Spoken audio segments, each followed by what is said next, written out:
Here's how to review photos in Halide. To get started, tap on the thumbnail icon to open the reviewer. Swiping up from the bottom will reveal the shot's metadata. Tap the DNG option to view the RAW version of the image if you're shooting in RAW Plus or ProRAW Plus. Tap Share to export the image as a JPEG or RAW file.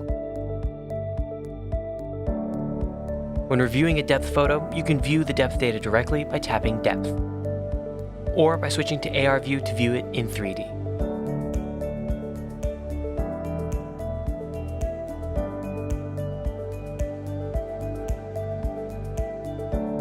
To view your full camera roll, tap on the grid icon in the top left corner.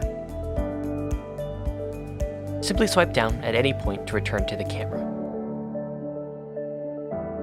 Finally, to quickly perform actions on your last captured shot, long press on the thumbnail.